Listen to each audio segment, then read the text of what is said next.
Hey, hello everyone. Welcome back to my opinion piece for the meeting of the Township Supervisors on November 25th, 2019. I have several comments to make, and then we'll take you right into the meeting. There won't be any slides today, but quite a bit to talk about, some interesting things to listen to in the meeting. First of all, I was threatened to be thrown out by Mr. Cusatis before the meeting even started. You'll see this video will start before the meeting starts. And I wanted to point out to him that the meeting was illegal. They were violating the fire codes, some standards that are now going to be enforced because of issues that I brought to their attention. There are 28 chairs in the meeting room. That's about as many people that can attend the meetings from our total community of 25,000 plus people. 28 chairs in a windowless, claustrophobic room. And I believe we deserve better than that as a community, considering how much money we're paying the management of our township. So some people were forced to stand out in the hallway where they could listen to the meeting taking place inside the claustrophobic room, but they couldn't see the people talking or who was talking. So I consider this an illegal meeting if you have no idea who is speaking and clearly what they're speaking about. But Mr. Cusatis, in the Thanksgiving spirit that he carries with him, threatened to throw me out if I didn't keep quiet. And you'll see later on in the video where he also threatens my cameraman, Mr. Howell. He's already thrown him out once, a retired Vietnam veteran in his 70s. At least we know that Mr. Cusatis doesn't discriminate with age or valor or respectability or anything of that nature. So, but he's been consistent. He loves to throw people out of meetings. So that's the illegal meeting that I believe they carried on the rest of the evening. Then later on you'll see public comments on the agenda. Of course, we know they're there twice. In the beginning of the meeting, public comments on agenda items, and then near the end of the meeting, public comments on any issue you wish to discuss. And there were a couple things. Of course, the one that keeps raising its voice is the noise issue with some of our citizens living in the township. This has been going on for months, many, many months, and you will notice that Granger, if you listen to him speak, he's not prepared at all for discussing this with anyone, let alone the people that have a serious interest in it. He can't seem to find a solution to the problems. So you'll also hear Mr. Anderton, another one of our board members who will be going away at the end of December. He was defeated in the election, rightfully so. But you'll see him blame the people that are there talking about the noise issue. It's like it's their complaint. You're complaining, not us, he says. Can you imagine that? When he should be listening to them and driving solutions to the problems that they're bringing up. And I think they're valid issues when you are constantly being noise pollution near your home by two teenagers whose parents can't seem to control them or do something that is reasonable within the neighborhood, because they've got a lot of neighbors who are affected by this. So you've got two young kids understandably enjoying a sport, but inappropriate in the neighborhood, it appears. So you'll hear about those issues, and then you'll hear me talk about a few things in the public comment in the beginning of the meeting. I think the most interesting one is where I asked them about the fact that their preliminary budget that they're going to approve at the first December meeting, I assume they're going to try to approve it.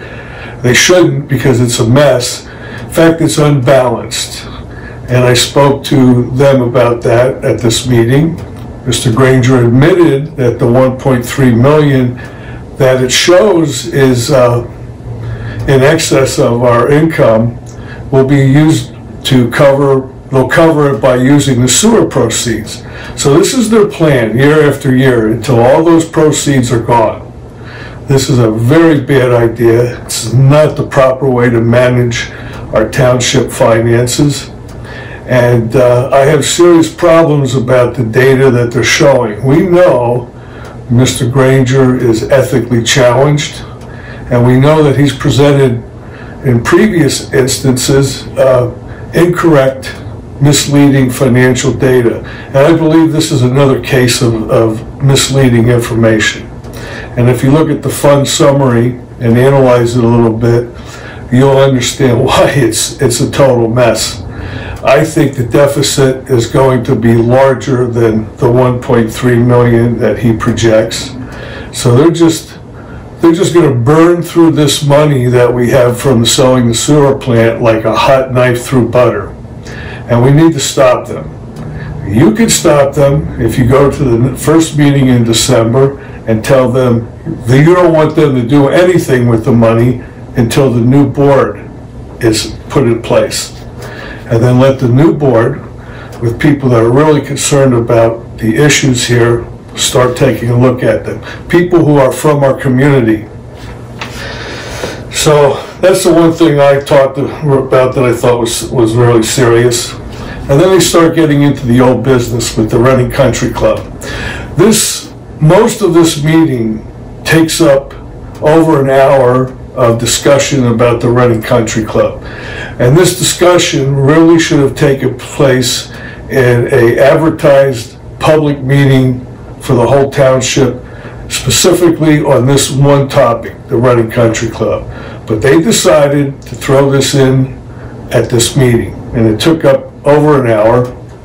And it's a lot of talk, interesting information from Larry Hirsch, some good questions from one board member, but basically they just sat there and listened.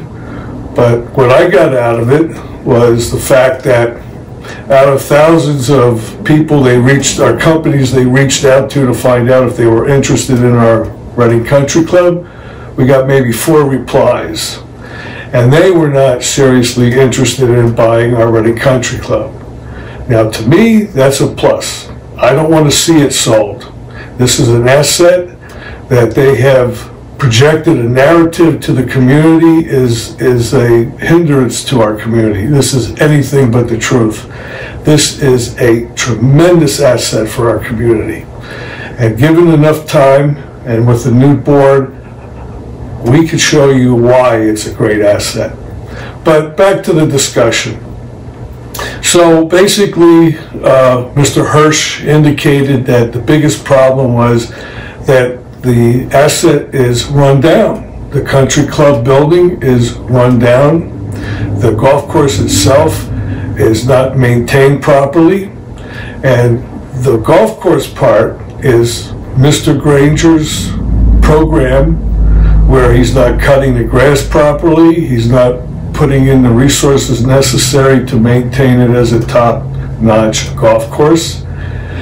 We know about the Granger grass. We called it Granger grass because he said, don't cut those areas over there, right? He cut back on maintenance.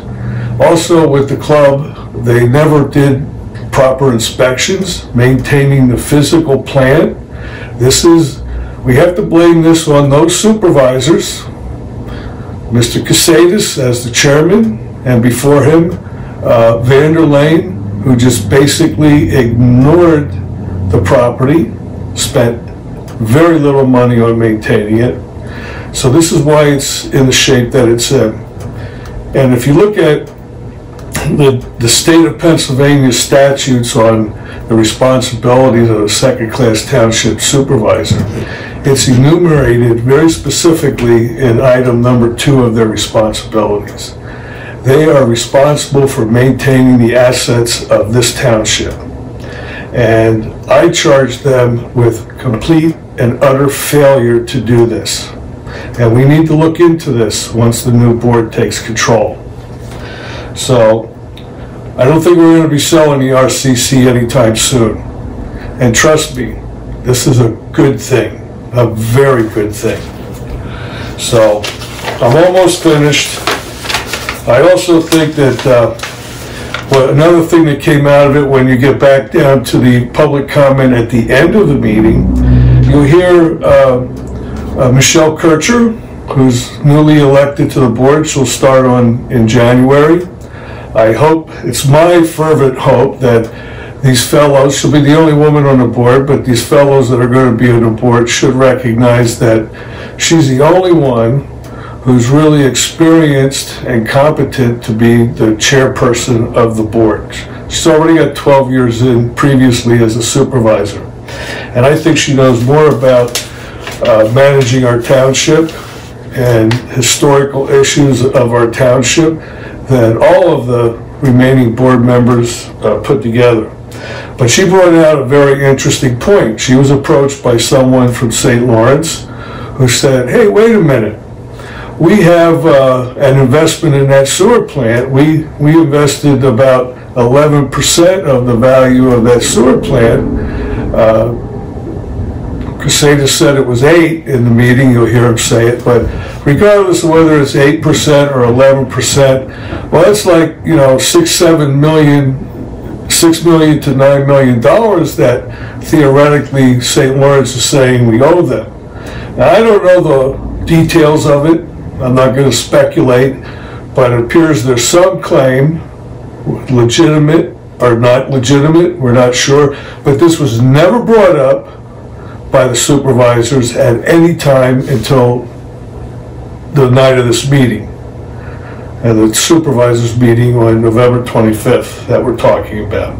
So I'd like to know more about what's going on. They were pretty tight-lipped about it, but we may see more of our money flowing out of our hands until there's not going to be anything left of the sewer plant. And we'll be stuck with higher sewer rates, including now, if you haven't gotten your bill yet, a monthly service charge, which we never had to pay before. So mine's almost 10 bucks. I don't know if it's a standard charge for everyone or some people pay more than that, but it's that's without using any water, any sewage under the new owners. Amazing. So it turns out that this whole deal with selling the sewer plant, I promise you, is going to look, in hindsight, once we get ahead of this, it's a complete mess. And we just shot ourselves in the foot. Because I've been in finance and managing businesses for a long time. And I can tell you that if we would have kept this plant, we had $7 million that we could have used to fix it up, get it maintained properly, and then it was generating in profits before debt service $4 million a year. We would have had the lowest sewer rates anywhere in Berks County and probably anywhere in eastern Pennsylvania. But now it's out of our hands. And we have Granger and Cusatis and O'Donnell and Biancone and Anderton and Spies and Vanderlane and some others before them. They all started in 2016 to say, we're selling this plant, come hell or high water, we're going to do it. We don't care what the people of Exeter Township say or think. And they did it. And we're going to be left with nothing very shortly. So, a complete mess. And finally, before you start looking at the meeting video, I just want to say congratulations to the 3 folks that won in the election on November 5th. I'm looking forward to seeing 3 adults join the board as 3 children leave. And you may not like my comments about that, but I have to tell you, if you look at my videos, you see the way that they behave, the way they treat the public, how uninformed they are. We have 3 children, very unprofessional, and I think we're going to see 3 adults move into those chairs, and we'll see a big change, a very positive change in this community. Thank you for listening to me, and enjoy the meeting. This is an illegal meeting unless everyone... Okay, Mr. Hughes, if you keep talking, you're going to be gone, so... Keep quiet. Is it possible for you guys to stand outside then and listen?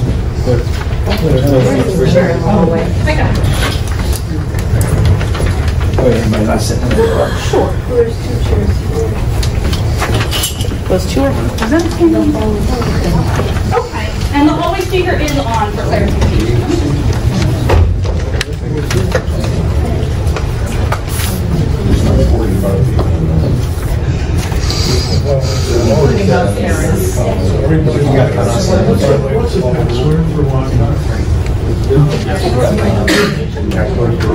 What? The Exeter yes.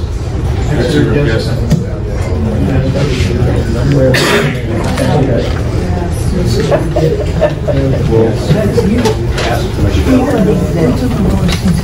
Michelle, do you know the password? Yes, what? Yes, I sure. Who needs it? Michelle, you need it? Yeah. Can you take care of the thing? Okay, ready? I call the order of the November 25th, 2019 Board of Supervisor meeting. Please stand for the pledge. To the flag of the United States of America and to the republic for which it stands, one nation, under God, indivisible, with liberty and justice for all. Okay, I'll take roll call. Supervisor Biancone. I am present. Supervisor O'Donnell. Here. Supervisor Anderton. Here. Supervisor Speaks. Here. And I am here. Mr. Howell, are you recording this meeting? Yes, I am. Thank you. Let's start with some announcements, Mr. Granger. A couple of things we want to talk about. Mr. Chairman, the Festival of Lights will be held at the Country Club on December the 7th, beginning from 5 to 8. The Santa Tour will begin the next day and run through Monday to Thursday from 5 to 9. We have a Toys for Tots collection, boxes in the lobby. We also have boxes for the community food drive. There'll be food drives, non-perishable food items. We'll be accepting them through the 18th. The Toys for Tots will be collected through December the 9th. Thank you. Public comments on agenda items only here. First start with Ms. Devaney. Oh, no, I'm sorry. I signed in because I was going to speak. Yes. No, she's present. Oh, I'm sorry. Oh, I didn't. Did you sign in? That's okay. Yeah. I'm sorry. Bad advice. Mike Bowser. Oh, same thing. I'm with there. John Hubert. Here. Noise ordinance. Just stand up to the podium. Yep. That's an agenda item tonight, so we can talk about it now. All right. Name and address. There was a group of us, and we saw they were going to change. Is the mic on? Give your name and address.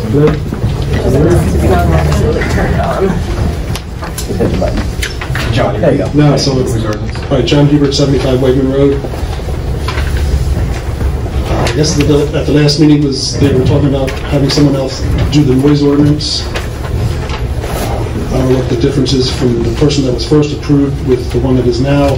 We think there's a conflict of interest with the one that we just want to do now with traffic planning, since they both seem to be working with Rothschild, and that is who is the guy that is causing all the noise, works for that company.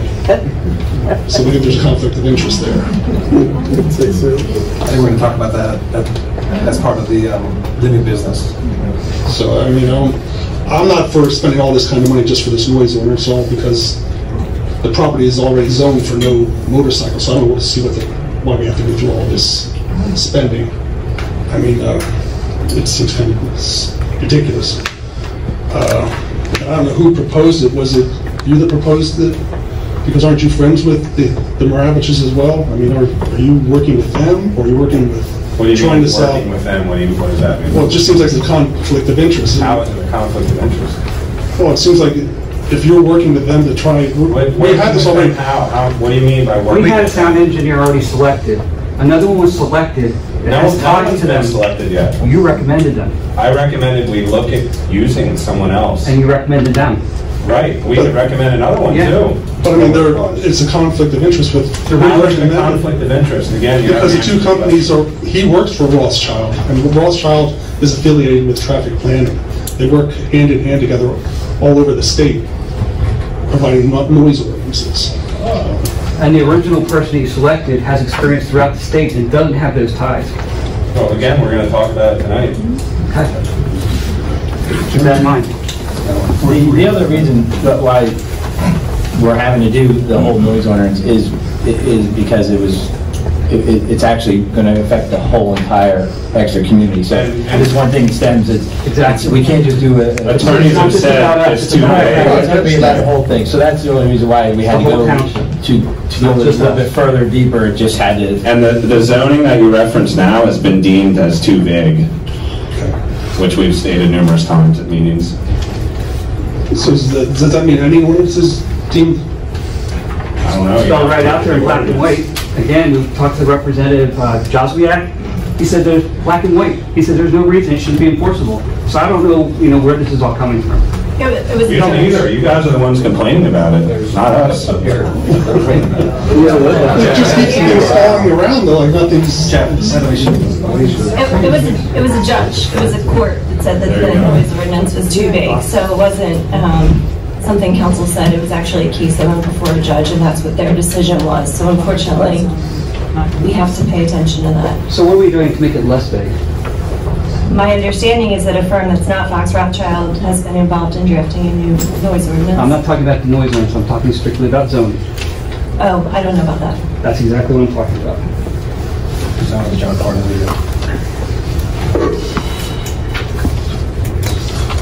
This has to do with recreation versus commercial. Give me a second. The noise ordinance is not part of the zoning ordinance. As I said a number of times in the past, they are independent of one another. They're working together in this case, but they're independent. The judge determined that the noise ordinance was vague. His ruling was, I believe, did not specify the zoning ordinance. The zoning, and if that's the case, then the zoning ordinance stands alone, and the noise ordinance is the one that the board will modify in an attempt to remove as much vagueness out of the ordinance as possible.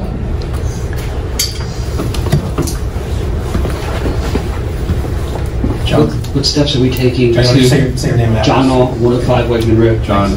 No, N-O-L-L. So what steps are we taking to make this zoning ordinance less vague? It seems like vagueness keeps coming up all the time, but nothing happens. There's nothing that's making it less vague and more enforceable. As I said before, the zoning ordinance is not vague.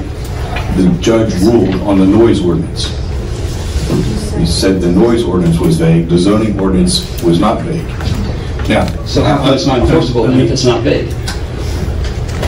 I think, John, if you separate the two, I think Mr. Knoll is saying, he's reading the zoning ordinance to say you can't ride a motorcycle in that piece. That's correct. And that's not the interpretation.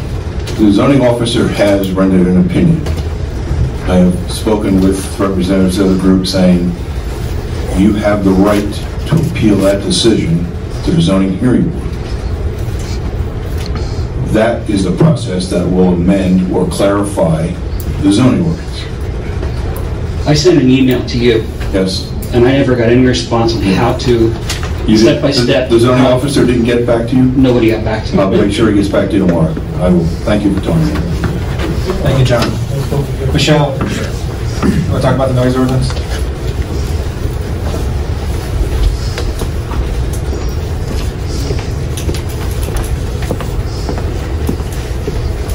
Michelle Kircher, 1101 Stonehenge Drive. I looked at the RFP, or whatever you want to call it, from traffic planning. I did see the one from the gentleman that was from Pittsburgh. I think that we'd like to see that too, to compare them, to see what both are offering, and maybe get another one in so we can really see the scope of work and what's really needed. And there are plenty of sound ordinances out there that we don't have to write the book. I think that you can take one, combine it with another, and do it. So, and it's very easy to do. I think there's some good recommendations for you to look at, that you can get it done easy and fast. So I'd like to see more proposals. I'd like to see the residents to see and you to pick out, and so you have some more facts before you, so you don't rush into something that may not be right for the whole community, since you are looking at it for the whole community. Thank you, Michelle.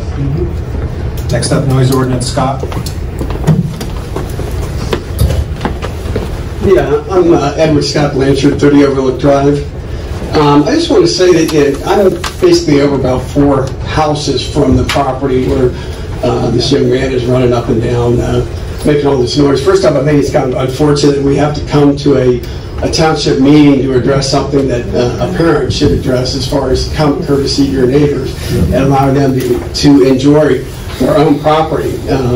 You know, it's if you don't live up there, it may not be an issue for you, and you may not think that noise is an issue.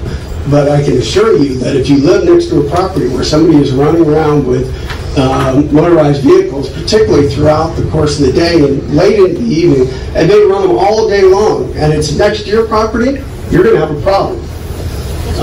I think it's unfortunate that it's gotten to this space where the parent can't say, this is the time that you ride. This is the time that you don't ride. You're bothering the people that are around here. These are my neighbors. I'm not going to allow it. I have 3 sons of my own. There's not a chance in the world I allow them to disturb all the neighbors in my neighborhood. I think it's unfortunate that I have to come down here after a long day's work and make any comment at all. Yeah. Well, at the one meeting when they attended, they recommended, or they said that they tried to set parameters like you just described, and that some or all of the people involved against it didn't want to have that. Well, I've never heard of any parameters, and nor have I ever heard any restraint, because no telling what time of the morning you'll hear that thing going on, or how late at night. So if there are parameters, I wouldn't need to talk to my neighbors. I could just figure out, okay, you know what? You don't run it at night. You don't run it early in the morning, just like a lawnmower. My neighbors don't run the lawnmower at 6 o'clock in the morning, nor do they run it at 9 o'clock at night. No, I understand. I'm just commenting on, like you said, if they would reach out and set parameters, but they told us they tried that and it didn't get anywhere. So that's why we're doing everything we're doing to try to figure out a solution to this. Well, there needs to be some solution, but to me, nobody ever reached out to me. I've never heard anything about anybody reaching out to set parameters. But my I guess the answer to that would be, you don't need my permission to set parameters. Just set them for what's reasonable for their own kid. What's reasonable, I guess. Well, I can assure you, I can tell you what's unreasonable. Yeah. And I can assure you that if this was going on next to your house, it would be unreasonable. I agree, and we'd be dealing with it the same exact way. So this is how we have to I just want to make my point clear that this really is an issue for everybody that lives up there, except for the people that are in the house. Understood. Thank you, sir. Thank you. Next up, Perkiomen Ave zoning, Boyer.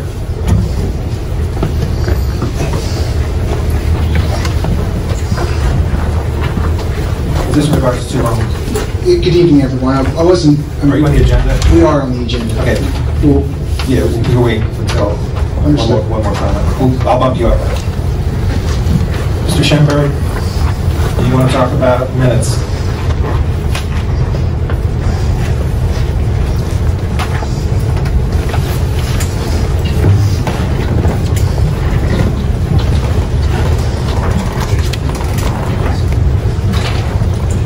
I asked 3 questions at the Karl Schemberg, 207 Lisa Lane.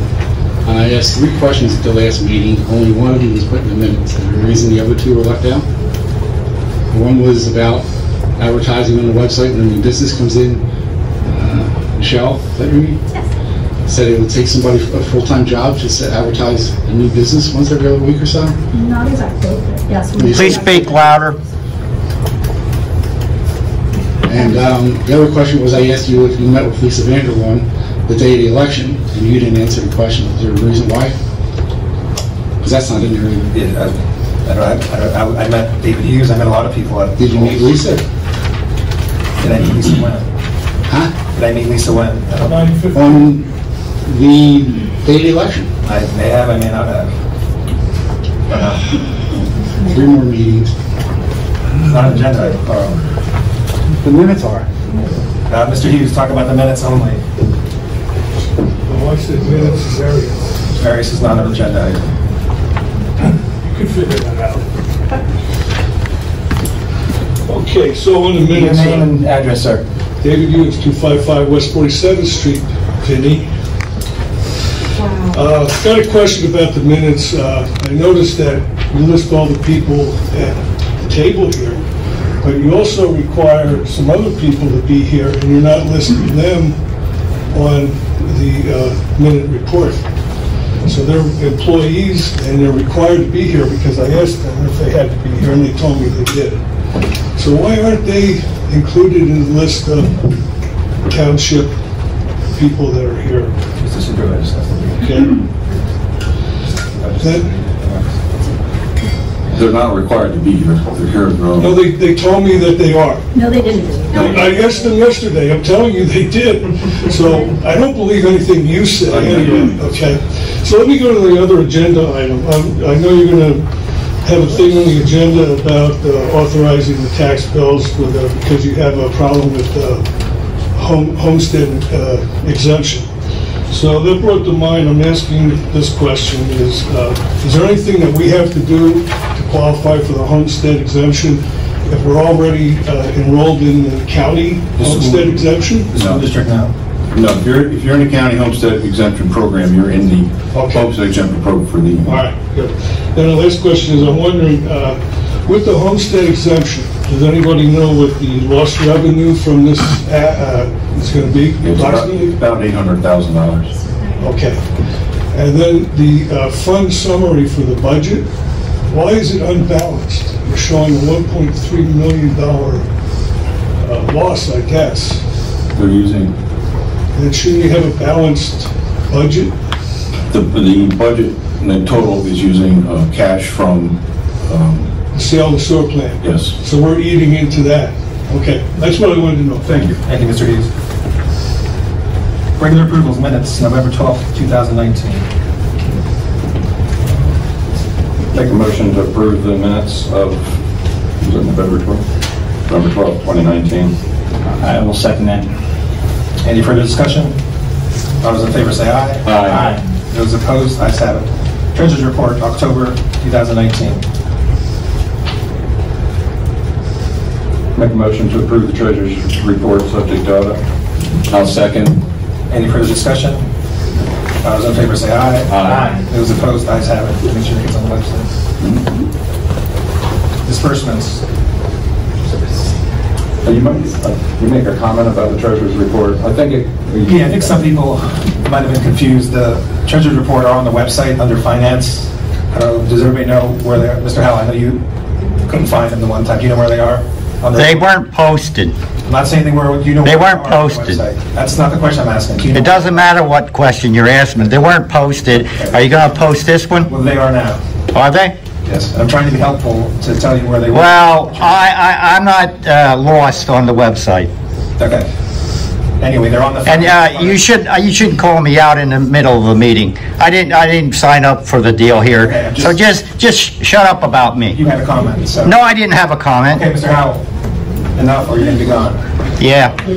They're in the finance under reports on the website. And if anybody doesn't know where it is, you can send me an email, and I'll show you where it is. But it's under finance under reports. Disbursements. Did you approve them? No. I'll make a motion to approve the disbursements. I'll second. Any further discussion? All those in favor say aye. Aye. Those opposed? Ayes have it. Old business. This is what we're here for. The discussion on the response for the RFQ of the Reading Country Club. We have some visitors here. Mr. Chairman, Ranger. we have in the audience to discuss the results from the RFQ and the Country Club. We have Ruth Devaney and Michael Bowers from High Associates, Larry Hirsch from, can't forget the name of all property analysts here to discuss the impressions of the results. We got 4 proposals back, 3 for various uses of the country club itself, from Wheeland Properties, the Goldberg Group, and High Associates, High Real Estate Group, and then Researching Golf Advisors to operate the golf course and the country club building. So I'll be inviting them to step up here to the table here and review to the board and the public their general observations. I would recommend that the board take this under advisement and have a further discussion on it in January. The solicitor is reviewing the proposals to extract the information that is confidential, and that should be done hopefully by Wednesday, if not by Monday of next week, and then they'll be posted on the website. The reviews that the 2 firms have done on the process have been posted to the website as well. I'll come up to that.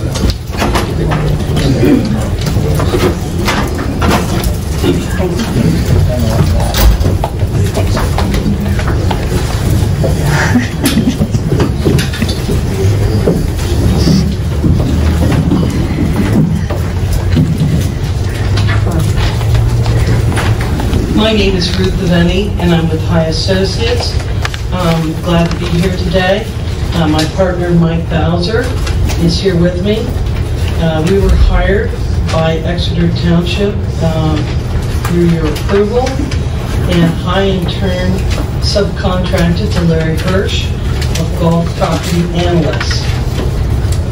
Larry runs a well-known firm that does golf course appraisals and brokerage. And his job was to find golf course operators to lease the club and the course. So we followed procedures that were outlined by your solicitors for Exeter Township. It was a 2-stage process. The RFQ, request for qualifications, and then we would proceed into the RFP, request for proposal process. We're glad that we have completed stage 1 of this process, the RFQ, and we, in your packets, you have 4 options that are available for your consideration for the benefit of the residents of Exeter Townships. 3 of them are for developers who have expressed interest in purchasing the golf course and municipal buildings. These 3 may all have possibilities of continuation of the golf course with selective development. The other is a golf course operator, and Larry and I are here to answer any questions that you might have in regards to the proposals that you have. I have a question. Why do you think only 4 responses? That seems low. I know that we went after thousands and thousands of potential buyers. And Larry, you can speak on the lease of the golf course. I'll summarize. Use the mic. Otherwise, they whenever you're ready, I'll just summarize what we did and you can do the golf course. Yeah, and what our activities were and what kind of response we got. So if you want me to kind of go into the dance, I'll be happy to do that. Basically,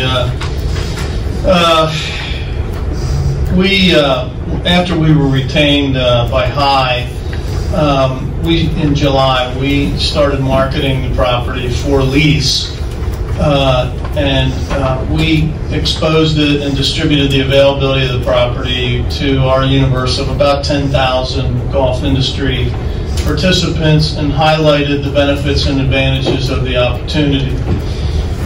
Generally, the feedback was consistent that the property needed too much capital and that the RFQ limited the flexibility in the proposals that we were going to get. And that was a very consistent response from a lot of people. Some of the prospects were concerned about the recent performance of the property, combined with the risk of a lease. And the reason they were concerned about not only the performance of property, but also the risk of the lease, is that most golf course management companies are targeting management opportunities rather than lease opportunities. They're not really willing to take the risk unless it's a risk that they feel is worth taking. And the recent performance of the property kind of limits how much risk they might be willing to take. What I think you have this document in your package, and it summarizes our activities and the prospects and profiles of those who visited the property at our open house, and also lists all the people that responded and asked for a confidentiality agreement or some other information.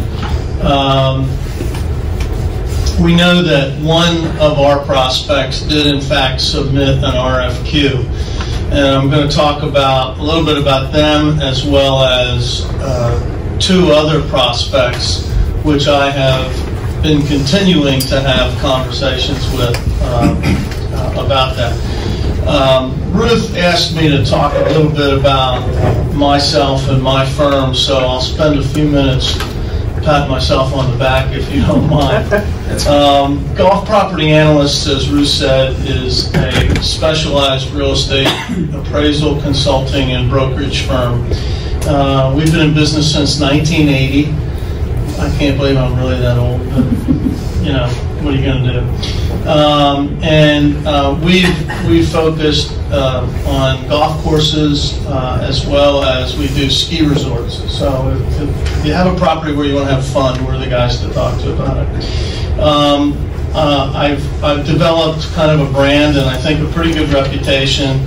I carry the CRE designation from the Councils of Real Estate, the MAI designation from the Appraisal Institute, and the SGA designation from the Society of Golf Appraisers, of which I was one of the founders and the first president. I'm also a licensed real estate broker in 7 states and a certified real estate appraiser in 13 states. We've worked on over 3,000 assignments in 45 states, Canada, the Caribbean, and a few other places.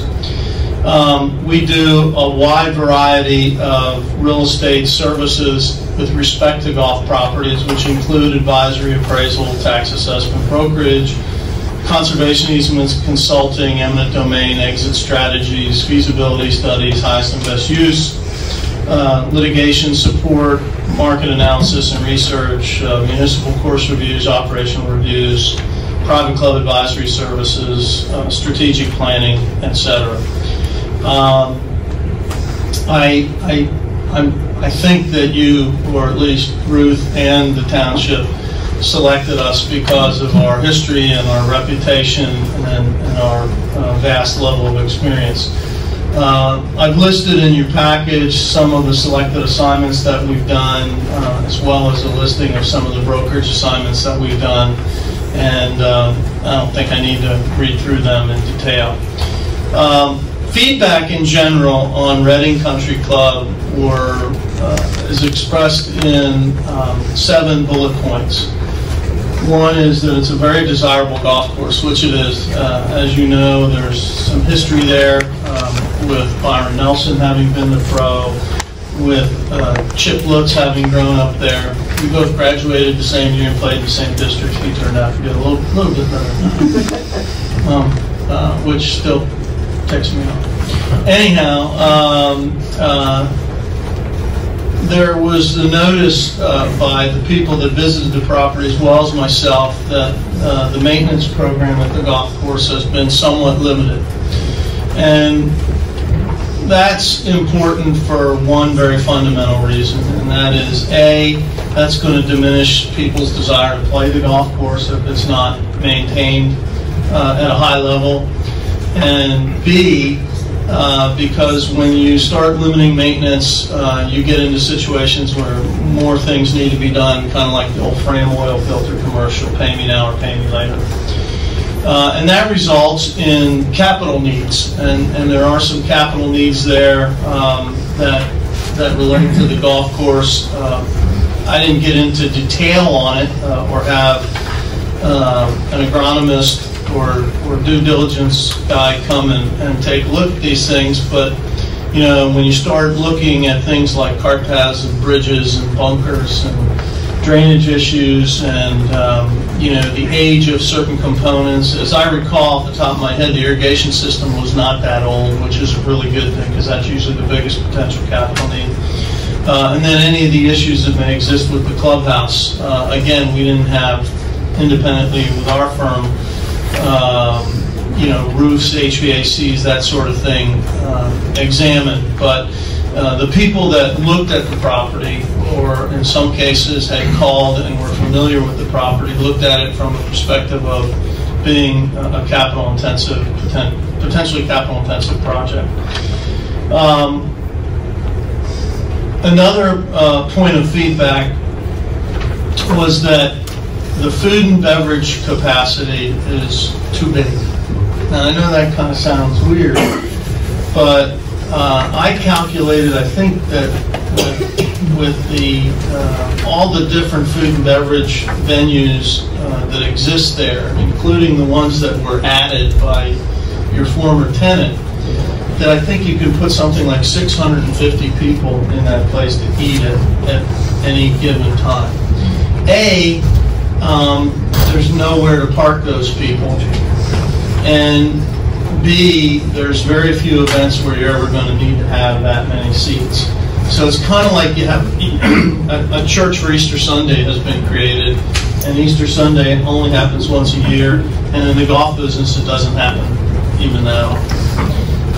So that was one thing. The problem with that is that golf operators, for the most part, see food and beverage not the way most people do, because food and beverage doesn't have the profit margin that golf does. You have a cost of goods sold that every time somebody comes in and eat, there's a continued cost of goods sold. Whereas if another guy comes in to play golf, it doesn't cost you anymore, so your profit margin goes up. One of the things that we've noticed in selling golf courses and appraising golf courses is that when golf facilities have a very high percentage, over 50, 60, 70% of their revenue being food and beverage related, that brings down the multiples of gross revenue or cash flow that are ultimately paid for the property. Another issue with the property is that there is a significant amount of competition. You know, there's a lot of public golf courses around here, and they're all very competitive. And I believe that Reading Country Club could compete very effectively if it didn't have some of the issues that we've already mentioned. As I already suggested, the risk of the lease versus somebody wanting to own or get a management contract for the property kept a certain number of people away, and then of course the recent performance. The recent performance is highlighted on one of the slides that I gave you here. And basically over the last 3 years, the property's averaged about $600 or a little over $600,000 in gross revenue, which is pretty low. And total rounds have ranged between 16,000 and 22,000. Excuse me. Moving on to our marketing activities page, which is the page after the competitive market map. We did email blasts, multiple email blasts to over 10,000 targets.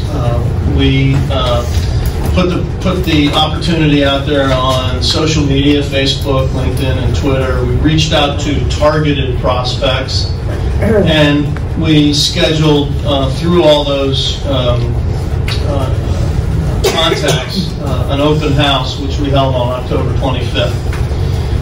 We had 20 respondents to our activities, and they included a variety of golf management companies and golf course owners. I think 1 or 2 real estate brokers called, A GM of a course called us, and a couple individuals. I think 3 individuals. We got 12 signed CAs back, and we had 3 visits on October the 25th. I want to focus now on the 3 people that visited the property on October 25th. I'm going to start with Landscapes Unlimited, or Landscapes Management. Landscapes Management is a firm I'm very familiar with. I know them very well.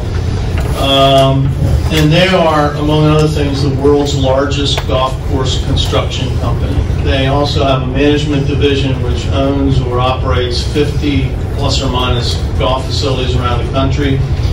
They're a very experienced food and beverage operator, which is significant with Reading Country Club, because it's, you know, when you have that big of a food and beverage facility, that scares some of the golf operators away because they're not interested in doing food and beverage.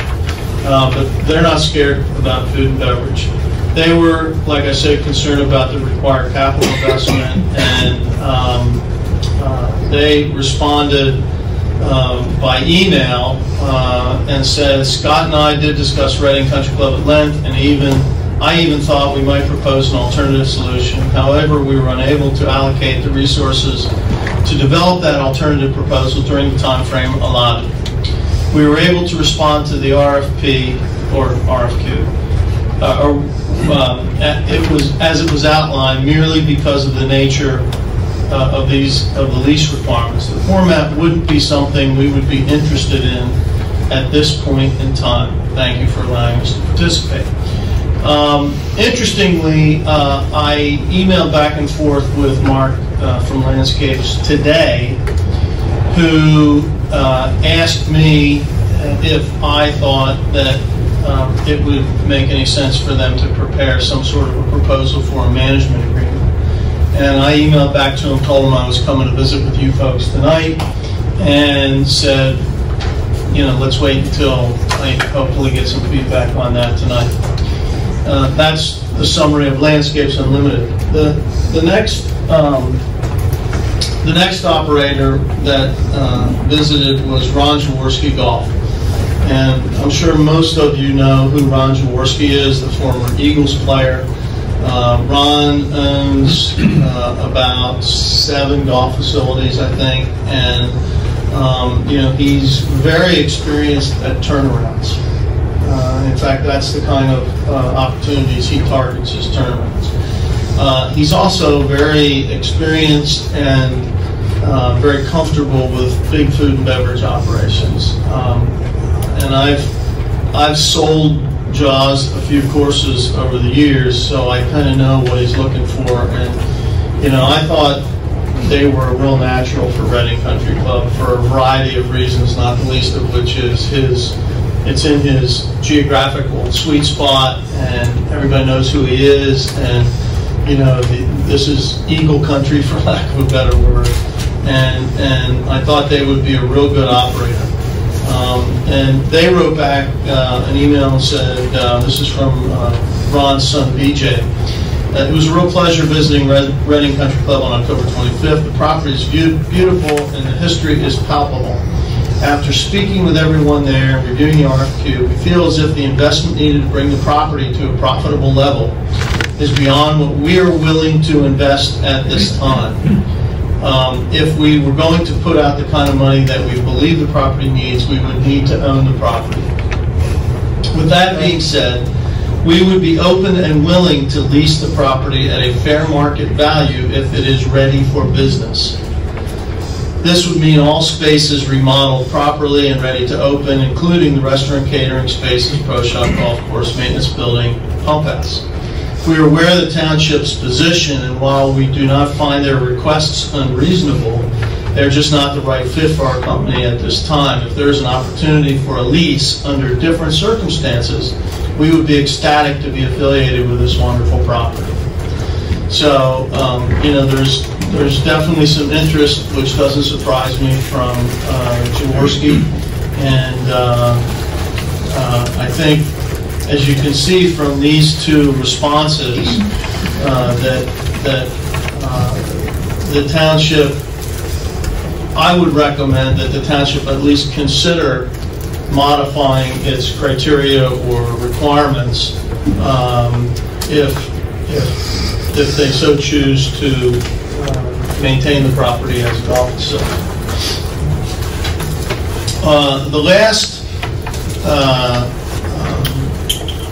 The last company to visit was Resurgent Golf Advisors, which is a single course operator in the Allentown area. They, Glenn and Justin Smith, they've operated Old Homestead Golf Club for, I think it was about 23 years, 24 years, something like that. And I haven't seen their financials, but they claim to have a significant food and beverage business and be very comfortable with it. And they did, in fact, submit a response to the RFQ. So, you know, at least you have that information from them. Before I open up for any questions that you might have about my observations about these people or our activities or the club in general, all of which I'm happy to answer. One of the, I guess, the basic tenet that I would observe from this process and these activities is that the township probably should take a step back and consider whether you want to broaden the reach of the opportunity.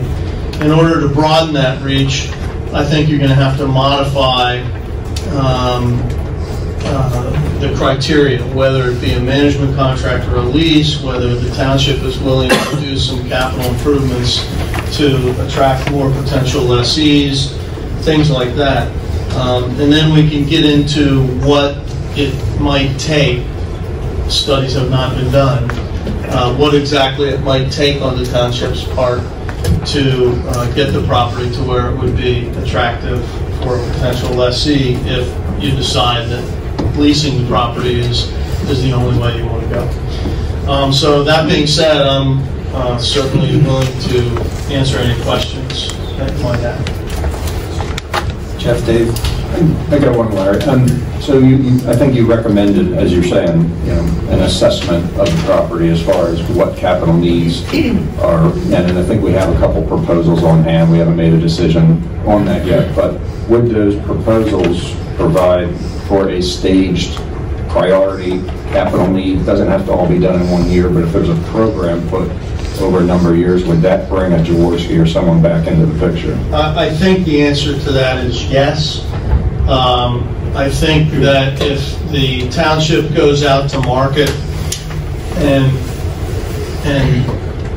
makes that known and maybe specifies what the township might be willing or able to do in, say, year 1 and year 2, or maybe just a financial thing and say, here's what we can do in year 1 and 2, and then after that we'll reevaluate the performance of the property and you know, negotiate something with the lessee based on gross revenues and investment and all that sort of stuff.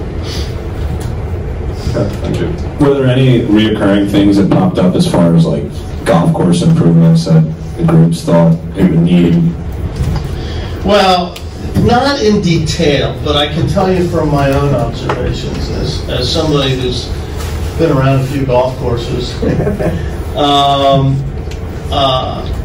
The big thing, which is a real positive, is that the irrigation system isn't 25 years old and ready to be replaced. I cannot tell you how many times that's the case when I go places. And an irrigation system is $1.5 to $2 million. The things that I noticed out there that needed to be addressed were cartpath bridges, tree work, and bunkers. I also noticed that, and this is normal and natural with just about any golf course, that you know the greens seem to have shrunk over the years. And that's, like I said, that's normal. That happens from mowing patterns. That happens from, you know, sometimes when the superintendent's getting squeezed and he says, I need to do things more cost effectively, and so he just doesn't mow the outer ring.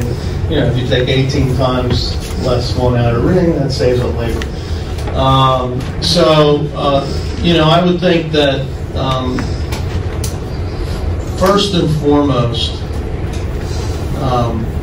I'd like to see the golf course put into ship shape and get cart paths done where needed. Make sure the bridges are all safe. I presume, as a township, you've probably done that with safety of the bridges, but that's you don't want lawsuits. And did you buy that book I told you to buy it? Did you? Good. We thought you were going to bring us some copies. But anyhow, I think that if you the most important thing to a golfer is the condition of the golf course, most specifically the greens. I once heard a great line that people love to talk about who the golf course architect was and who the pro was and all that other stuff. Any of you that play golf are maybe familiar with a guy named Donald Ross, who was back in the day a very famous and prominent golf course architect. And one of the greatest lines I've heard about what golfers want is that the average golfer doesn't know the difference between Donald Ross and Donald Duck. And what that means is that he only cares about the condition of the golf course, how he's treated, and if whatever he had to eat, whether it's extravagant or not, was reasonable price and of good quality. And it's really that simple. Golfers are not that hard to please. I think that... Except the ones here. Huh? Nothing. I'm just hard to please with my own play, but I think that if you wanted to improve the revenue stream of the property, just making the greens really good, getting in good shape, having a little better personal service, more of that sort of stuff, that would be a start. And that's why you need professionals to do that, people like Jaworski and Landscapes and the Smiths. And I think that it's possible that with a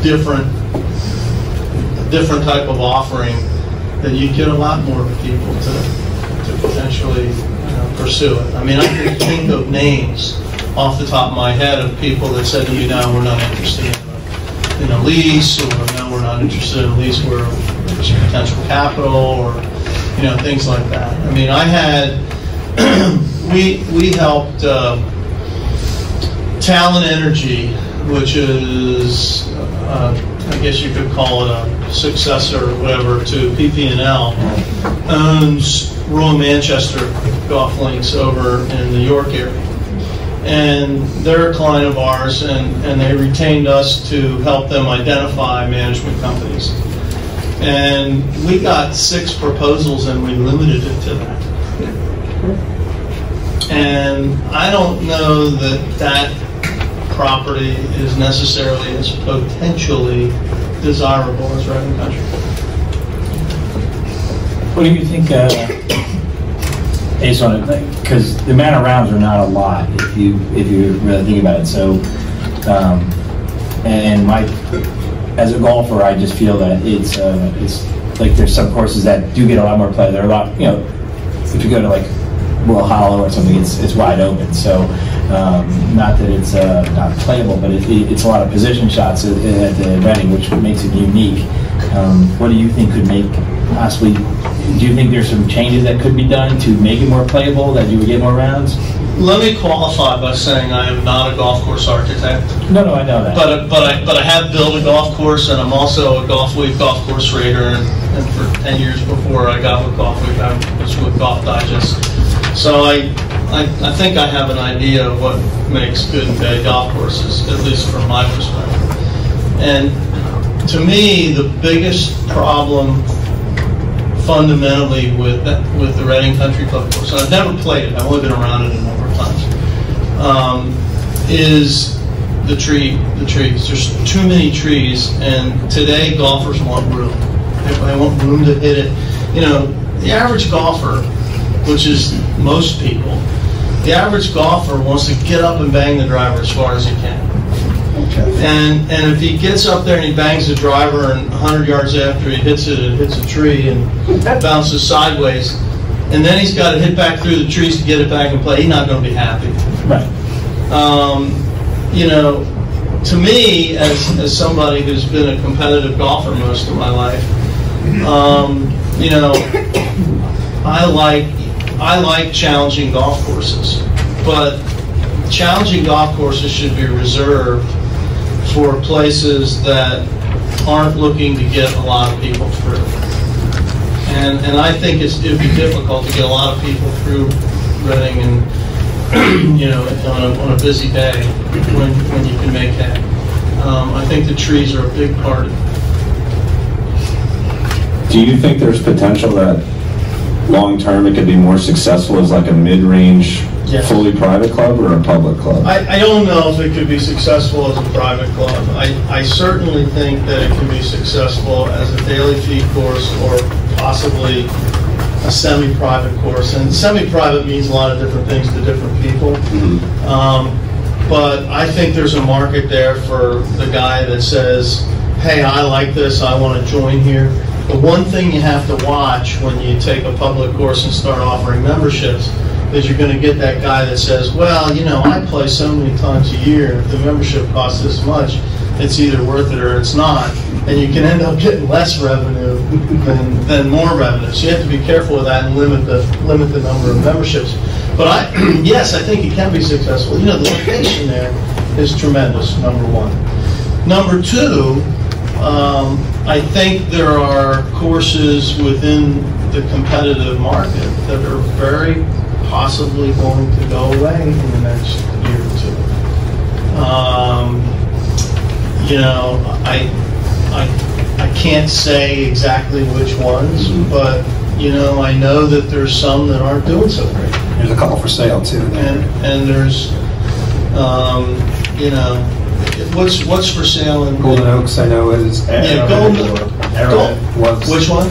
Arrowhead is. Yeah. Golden Oaks was. I don't know if they are anymore. Golden Oaks has never really aggressively gone on the market, so I don't know what they're doing. I've obviously spoken with them. You know, I think there's some informal questions in the marketplace about Heidelberg. So yeah, you don't really know how many of these golf courses are going to stick it out. I think properly and aggressively marketed and prudently managed, Reading could be successful. I think that it's going to take a little bit of capital. I think the maintenance program has to be improved and enhanced. And that's not to say that the superintendent's not good. I mean, I've spent some time talking to the superintendent a couple times I've been there, and I think he's perfectly capable of doing the job. I just think, you know, he's got to be able to do it without one hand tied behind his I think it's tricky as a municipal golf course. Tax dollars. I hear you. People get emotional. But I said that union rates. You know, you think of a municipal, you're here, but when you've got the Reading Country Club, you're here. That's where you're. Because of the union thing. Well, there's a lot of issues. Yes. So, and then, you know, I don't know. Have you ever played Homestead? I played it. It has an 18-hole and a 9-hole. Where's that? Old Homestead. I played it a couple of times years ago. Yeah, I mean, I didn't eat at the restaurant, so I have no idea about that. But I mean, I liked that the carts actually had like the GPS units built into the carts, which was actually pretty cool. But the Smiths are experienced. I mean, you know, they're not the known quantity that Landscapes or Jaworski is because they only have the one course. But they're certainly experienced. You know, they're not people who are absentee owners. They're not people who look at it as an offshoot business. I mean, every time I've ever been at a Pennsylvania Golf Course Owners meeting, they've always been there trying to learn, get better, forge relations, you know, that sort of stuff. So, you know, I just don't, even though we did the appraisal of Old Homestead when it first opened, which was, you know, 20-some years ago, I can't speak in detail about their operation and the quality of their operation, whereas I certainly know a lot more about landscapes than Jaworski because they have more courses, and I've dealt with them more recently and frequently. I think two follow-ups. I mean, one, you mentioned about continuous cart trails, which a lot of courses have now, and some of them, I believe Old Homestead, they run other events and stuff. So you can have 5K races, you can have other utilization of the property for the township. I mean, did anyone mention that, if you had cart trails? Okay, let me just say one thing. I did not say continuous cart paths. I just said that the existing cart paths need to be, you know, repaved, upgraded, enhanced, maybe some additions. You know, I haven't gotten to the point where I'm ready to say it needs wall-to-wall cart paths. Okay. As far as having other events, a lot of golf courses and a lot of golf course management companies are doing that now. They're having foot golf. They're having they're having nighttime activities, like where they'll have fireworks on site on the 4th of July or Labor Day or whatever that might be. They're having concerts on you know, in the summertime on these properties. They're having winter activities, you know, when there's snow and hiking, and you know, in the winter when the golf course is closed. You do that cross country, almost skiing. Oh yeah, if there's snow, you can do that. So yeah, I mean, there's a lot of different. A lot of these management companies are trying better ways to use their property more efficiently. You know, that's a problem with all golf courses, is how do we get more use out of it? Not just golf use, but alternative uses. And one follow-up on that one, you know, it's a single line irrigation system currently, but it's not, you know, very wide fairways. As you remove the trees, you know, I think that people coming in to look at this could determine, I think there's a lot of newer technology. I think the irrigation was put in maybe 2008 or 2009. So there's newer heads that you can reach further, and you can make do with a single line irrigation as opposed to a double line. I wouldn't really be the guy to comment on that, but you know, you're right. It's not a real wide golf course, number one, and number two, doing some tree management would really enhance the turf quality. You know, if you look at all or most of the more prominent clubs in the Northeast nowadays, you know, Marion, Oakmont, Philly Cricket, where I play, Huntington Valley, Wingfoot, you know, just go down the line. A lot of them have been on very aggressive tree removal programs in the last 15 years. And that's all about turf health, and it works. I can tell you that from, you know, experience. And that was the original design. I mean, Oakmont, I think, took out 3,500 trees. At least. Yeah. Almost all of them. Oakmont looked like a different property when I had been there before the trees were taken out, and then I went after, and I was like, oh my God, it was amazing. But the turf was tremendous, and that's, you know, that's what golfers care about. They want to play off good conditions and off good surfaces. Any other questions? Just one last one for me, and I know this isn't your main area, but other than the sheer size of the food and beverage in the building, were there any other recurring or comments that jumped out to you about the food and beverage facility in the castle? No, I think, you know, I think that people see an opportunity, all of them see an opportunity for functions and events, no doubt about it. But I would speculate, which is always dangerous to do, especially when they're being recorded. I would speculate that whomever would want to operate this property and would operate this property would probably close off some areas to make it more efficient. I mean, they'd still have the event facility, and they'd still have the you know, a place for the golfers to come in and have a burger and a beer and watch sports or whatever. But it's so immense. I mean, I don't know many private clubs that have as much capacity as that place. You know, it seems to me that when some of the changes were made, that they took away some things like locker facilities and whatever, that, you know, you could have, I mean, nowadays people are looking to, and the guy at Limerick, at Linfield National, has done a great job of this. He's put in simulators. You know, you've got the space to do it, but it's all food and beverage space. And you have, you know, you have that bar that doesn't meet ADA standards because the seating runs up against the posts down there, and, you know, stuff like that. So, you know, I don't think you're talking about, you know, millions and millions of dollars to correct some of that stuff or modify some of that stuff. But I think the thought process has to be, what's the right number, not the biggest number, of food and beverage capacity that we can have, and then how else can we effectively use that space? There may be some space that doesn't get used. But more importantly than that, I think focusing, it doesn't seem like golf has been what's been focused on. And all that money was spent on food and beverage, whereas the golf was kind of ignored. Yeah.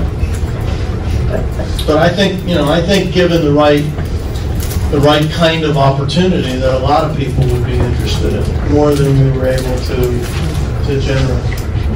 Thank you. Any other questions from the board? Thank you. We'll, again, we're going to have a new board sworn in January. That's when we'll look to make a good decision towards it. So thank you for the time, and thank you for all the work and effort so far. Sure. You know, and if, you know, we certainly are available to help you formulate any modifications. Thank you.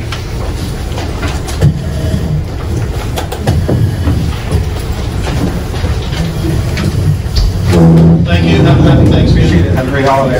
Thanks for all your work. Next in old business, approved recycling collection and transportation contract.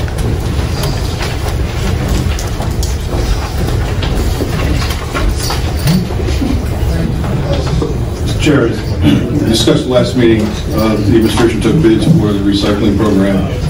That would be for 3 years. We got 2 bids. One was from A.J. Blosensky and the other J.P. Mascaro. The bids were posted on, I believe, on the web as well.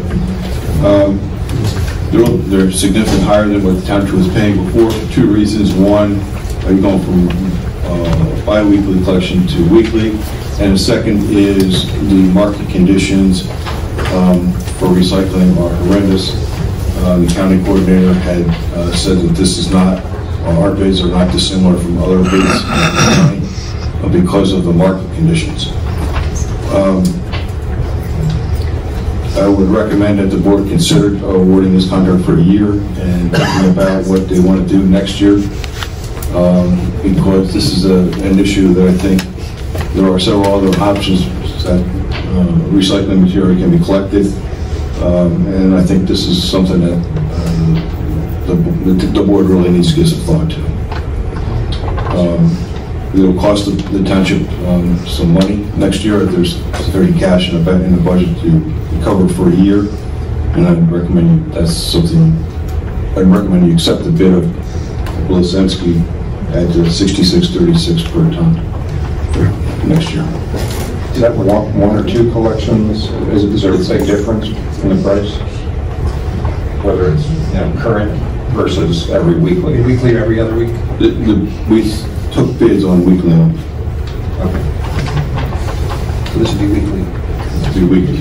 And I'll be honest, the information that we've noticed and the communication we've had, I mean, just generally speaking, with the amount of recycling material and the number of containers we're handing out, weekly collection appears to be something that is warranted here, because it is something that individual homeowners are, you know, the market's going this way.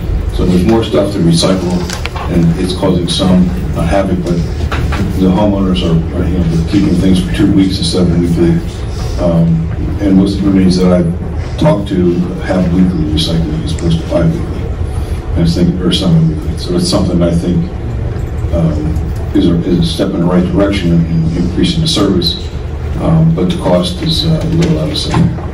So you said this bid is competitive with some other similar sized townships? Yes. How are they handling the shortfall of cash to handle this? I didn't talk to them about that particular issue because how it's done is different. Some municipalities, it's in their budget, just general fund budget. Some municipalities have a tax, or not tax, but a fee, and some of them will cover the fee for general fund cash. I don't think there's anybody out there that covers this cost separately, 100% of the fee.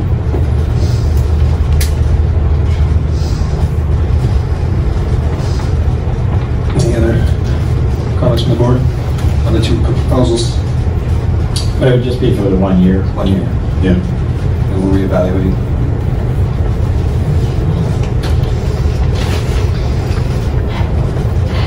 Well, then I'll make the motion for AJ Blonsky to get the weekly recycling For 1 year? for 1 year.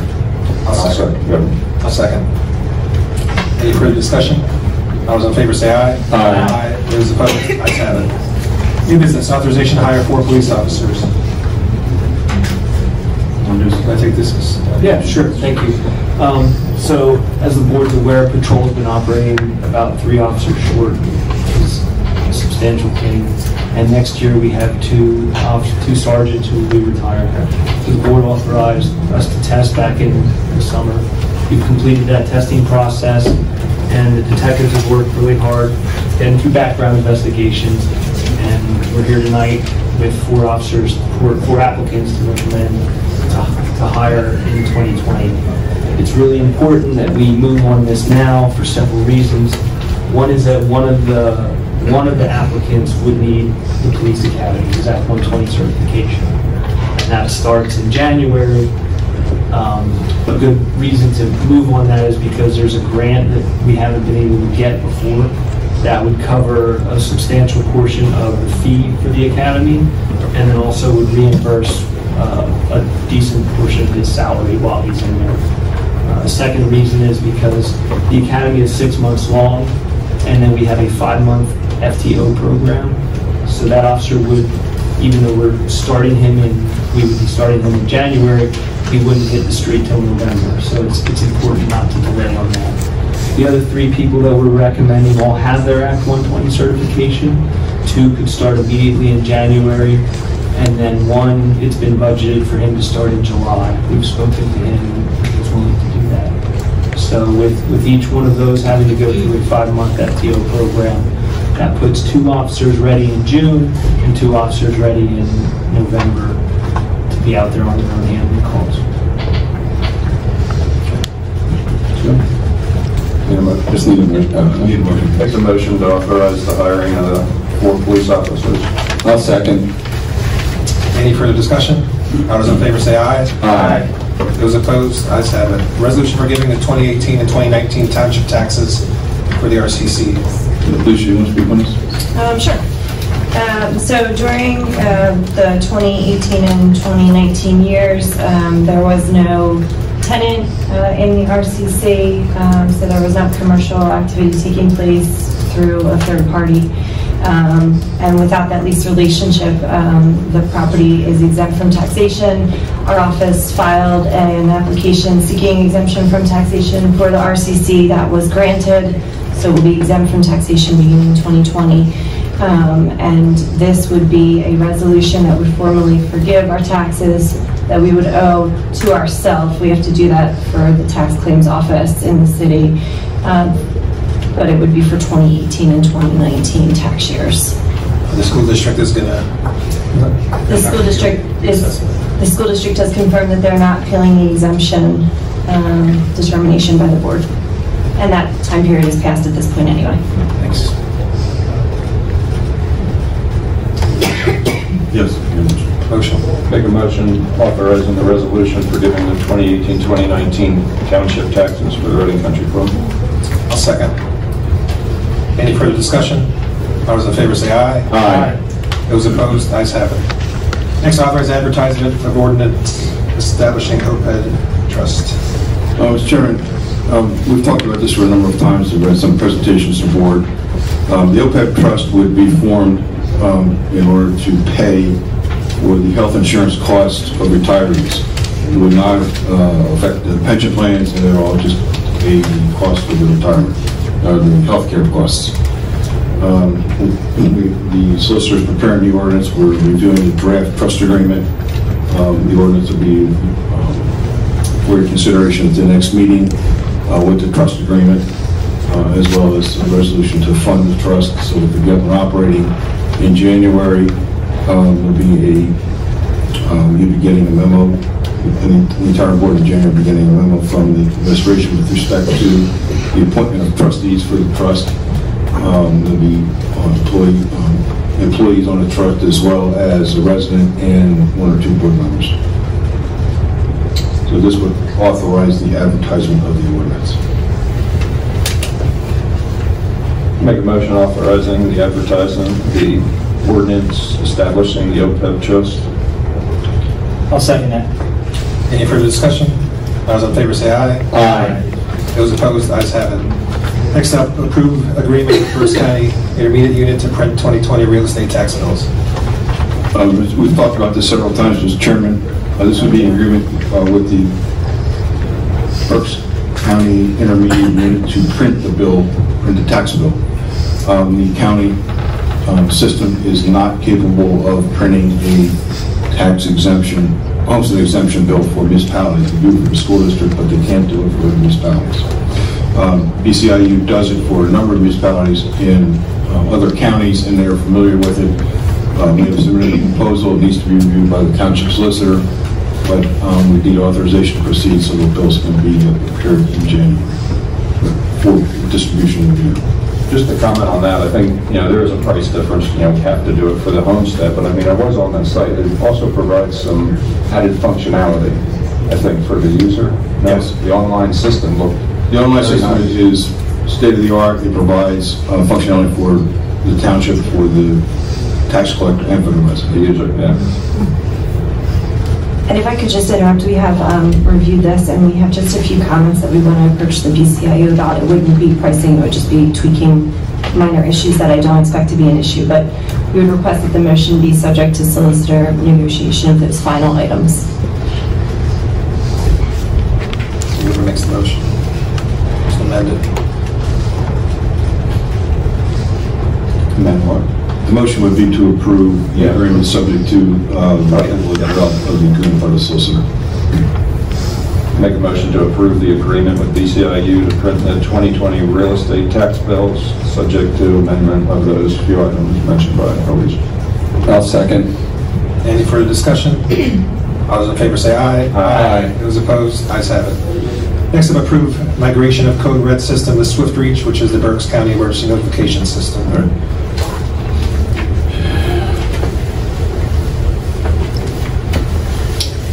Second. The management team, the emergency management group in the township administration recommends that the board consider moving from Code Red to Swift Reach, which is the system that is currently used by the Berks County emergency notification system. It is at no cost to the township. The Code Red cost is $9,000 or $10,000 a year.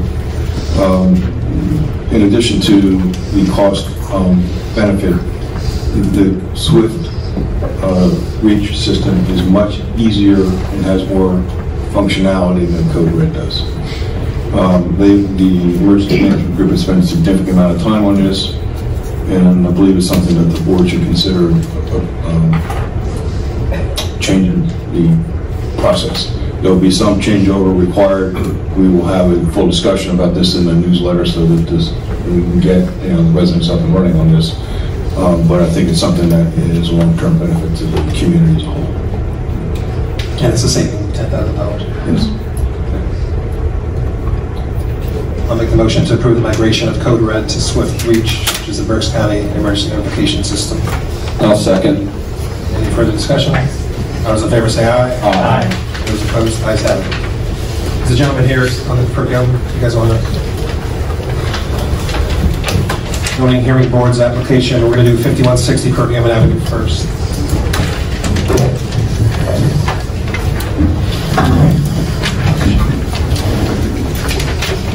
Good evening, everyone. Just give your name and address.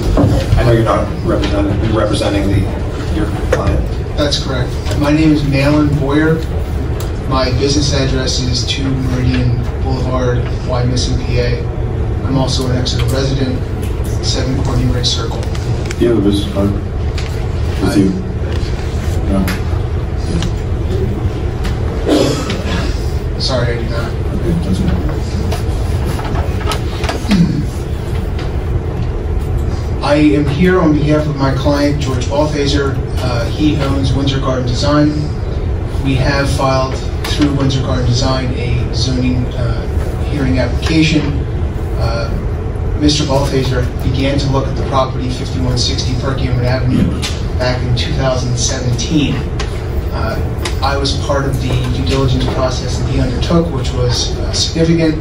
Part of that process included making sure that his intended use of the property was going to be approved by the township. There was a meeting at that time with an individual on behalf of the township by the name of Terry Mogul. Mr. Balthaser discussed his plan for the property. At the time, Mr. Balthaser was using an area at Scott's Car Wash to keep his various trucks for his business. Mr. Balthaser does landscape design and other items, including, we were just discussing before the meeting, Christmas decorations for various properties. That process moved forward. There was an application made to the township to approve a parking lot at 5160 Perkiomen Avenue, which was approved. That allowed for a large parking lot in the rear of the former residence that was located there. And on that point, I don't know if anyone is familiar with the property, but I hope that everyone has noticed the significant improvement that Mr. Balthaser has made to the property. And quite frankly, I think it meets the exact goal of this township, which is the beautification of Perkiomen Avenue. The landscaping work that he has done there speaks for itself. It looks 1,000 times better than it did. In any event, Mr. Balthaser purchased the property in March of 2018, and that year we had significant rainfall. The paving of the parking lot was delayed because of that, but the parking lot was eventually paved, and this year Mr. Balthaser began parking his vehicles at the property. Between his purchase of the property in March of 2018 and his beginning to use the property for his business, the zoning ordinance was changed. So that part of Perkiomen Avenue went from being highway commercial to township commons. Based upon that change, the zoning officer has indicated that Mr. Balthaser's use of the property is not permitted, and we have filed an appeal of that decision. Mr. Balthaser met with the Township Planning Commission just a week or so ago, and the Planning Commission has already indicated that not only is Mr. Balthaser's current use of the property a use by right, but that if need be, he should be granted a use variance for his continuing use of the property. So we appear here tonight to answer any questions that the supervisors may have for Mr. Balthaser and his continued use of the property. Anything that you Yeah, so when we talked about it at the meeting, I mean, it was clear that the types of vehicles he has on the property don't really violate the way it's set up now, and they're similar to other vehicles that are at other businesses throughout the same zoned area. He doesn't store mowers or machinery there. It's basically the trucks.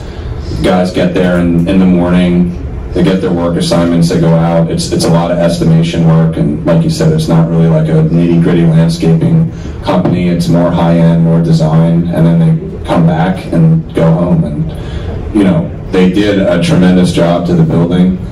It looks very nice. He mentioned how a lot of the neighboring businesses and residents really like what he's done with the property, and, you know, I just think it's what we're trying to do in Exeter. You know, just revive some of these properties, which he's done, and create good and sustainable businesses, which he's doing as well. Thanks. Any questions from the board? Yeah, I just said my wife did a family previous, but you guys did a fantastic job. And we just drove by the other night. I said, and I'm an electrician, so I like the landscape light. I said, I love all the lighting too. It really just made it look spectacular. Thank you. Yeah, I think you did a really nice job on the building. I think the real important point too is it's landscape design, not supply. You're not storing mulch and everything else. It's been that way for 25 years. Yeah. We never had supply. It looks very nice. Next year they will. No.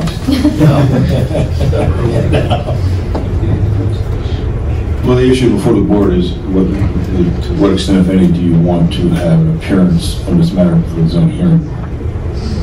And judging from the conversation, none. The consensus would be not to. Is that right? Consensus. I would not. I would know. You guys? No. Yeah. There's no issue on that. No. Excellent. Thank you, guys. There you go. You have just leave your name and number on the orange sheet. All right. We're good. Thank you.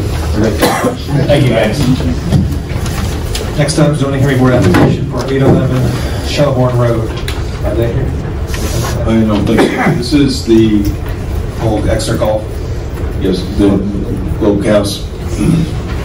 The owner of the property wishes to reestablish, if that's the correct word, the restaurant at the site, and needs to have several zoning issues resolved.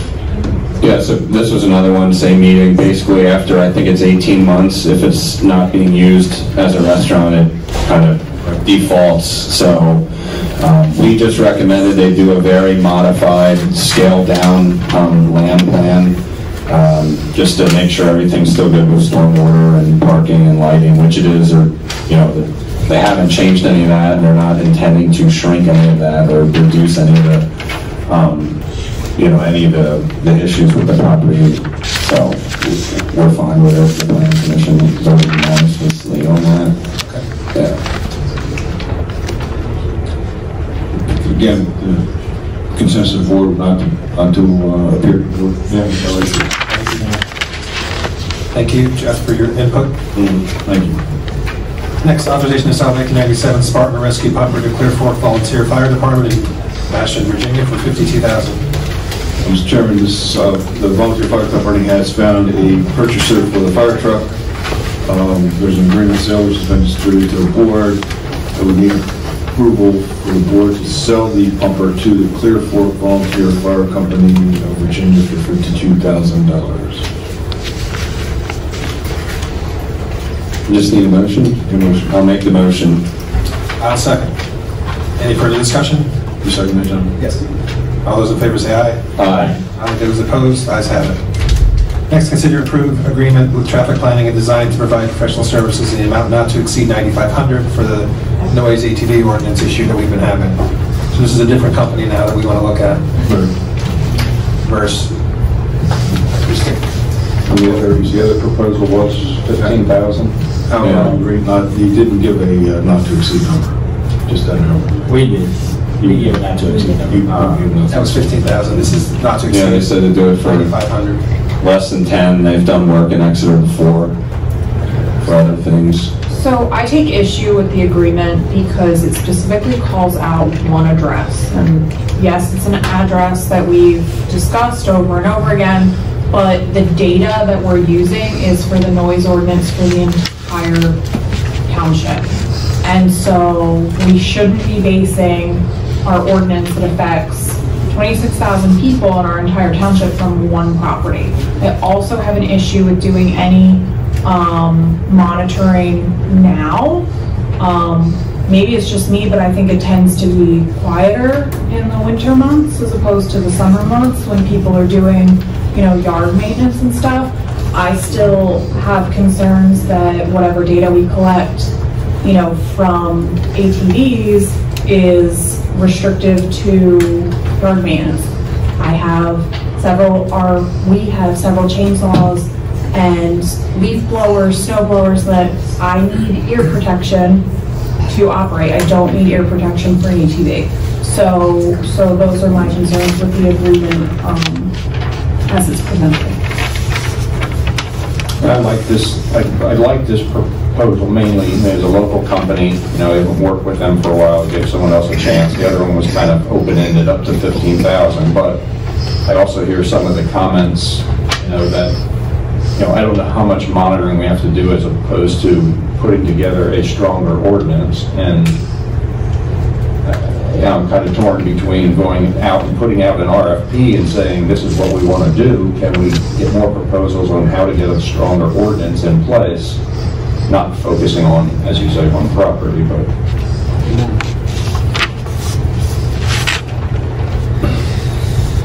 Well, and my question, like maybe for them and not in any way, like, so the other issue has been about the zoning.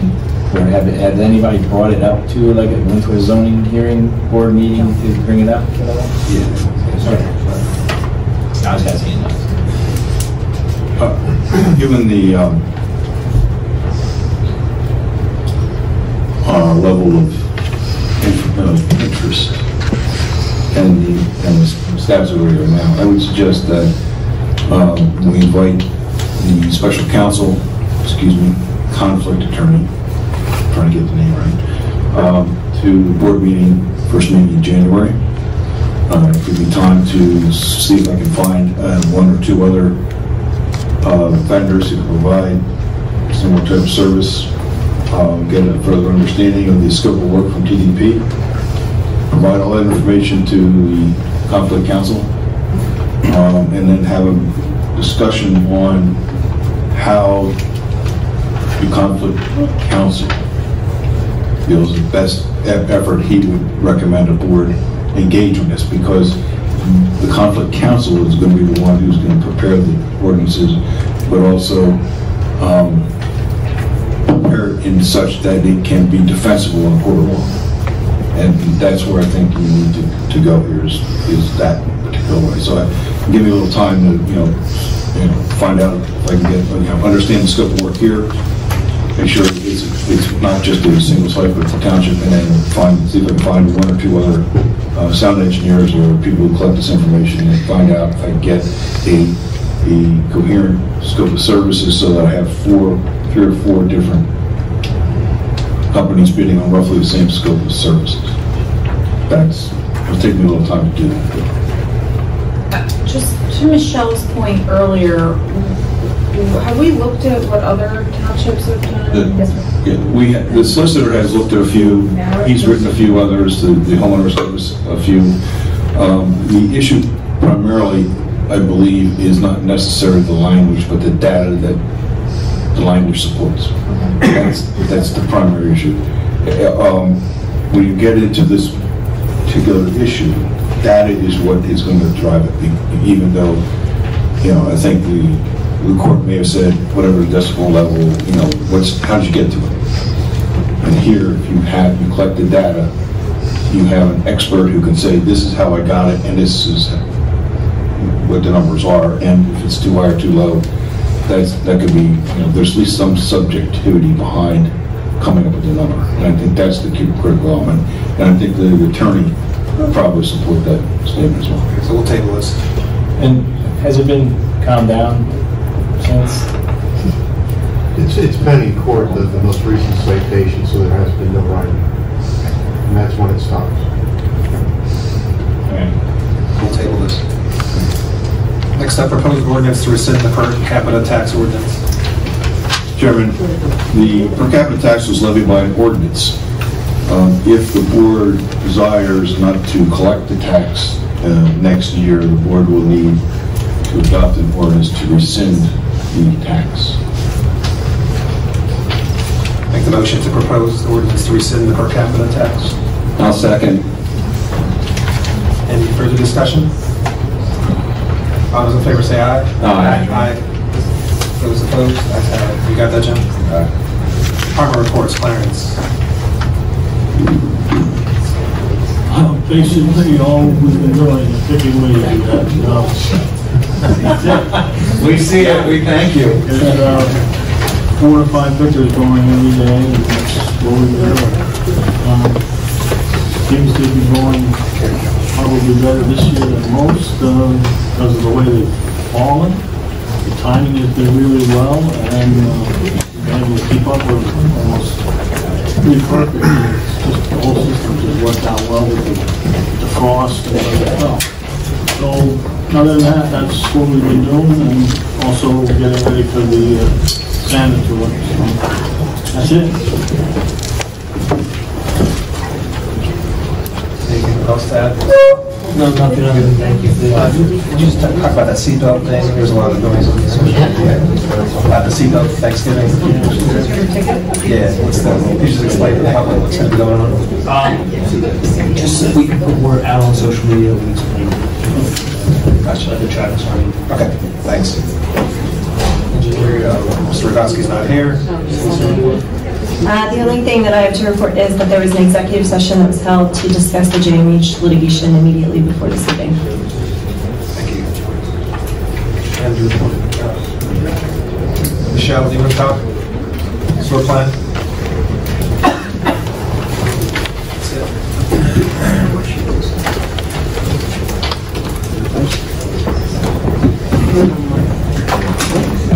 I'm sure everyone can hear me. Michelle Kircher, 1101 Stonehenge Drive. I was at a municipal meeting the other evening, and I was approached by a St. Lawrence Borough member about what am I going to do to solve the money that's due St. Lawrence from the wastewater treatment plant, and I haven't heard anything about it, so I'm just wondering what's going on. Dave and I met with two borough members a couple weeks ago. I have an email type up that I want to get you and the two other board members up to speed on. So yes, we're going to have an issue in January that we'll have to talk about. I think we'd like to know what the issue is. We don't have all the details yet. Well, do we owe them money or not? We don't know.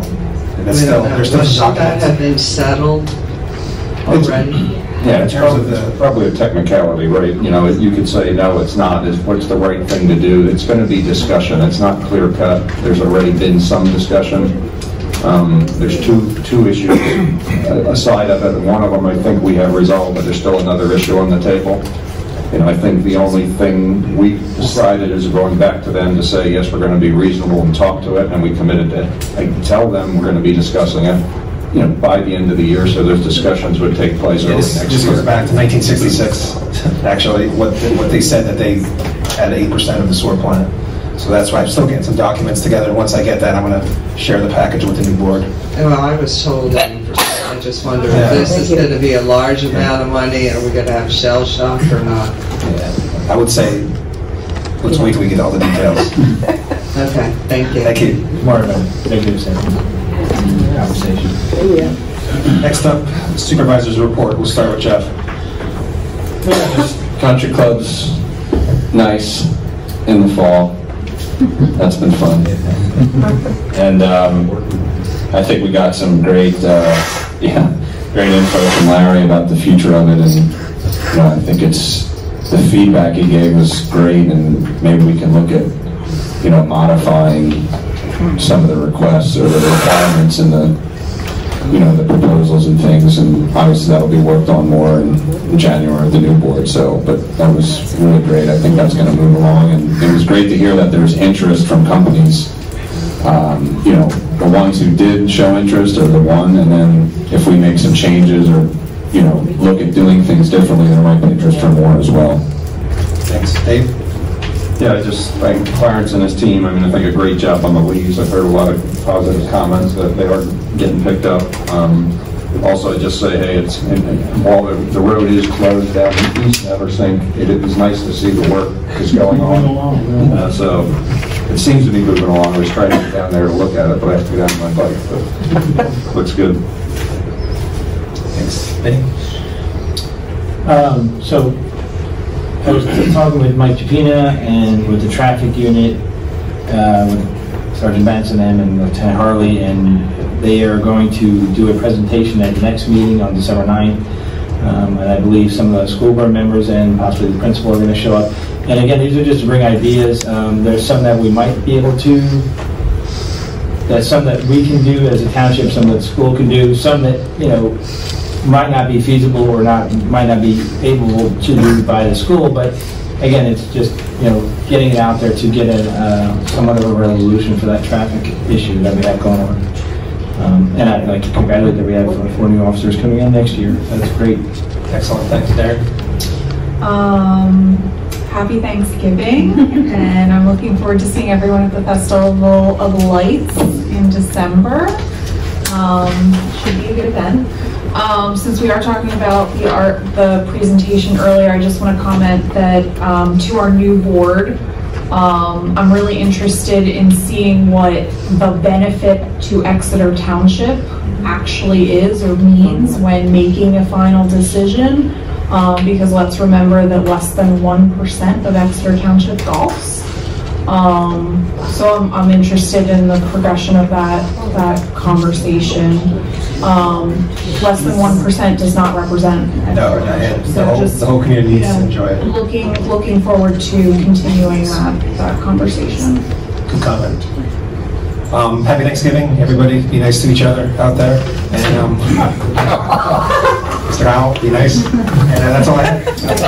One more comment. I just wanted to thank the administration and John for putting together the notes for the agenda this time. I don't know if anybody noticed, but I mean, oh yeah, that's not that's a good thing. Hopefully people found that nice. But I think it took some extra time, but I think it should be appreciated. Did you see the agenda items, just a little bit more details behind it? Mr. Howell or Mr. Huber? He shared it. Did you like it? He shared it. Did you like it? I like it. Thank you. You did. Just say yes. Yes, I like it. Motion to adjourn. Make a motion to adjourn. I'll second.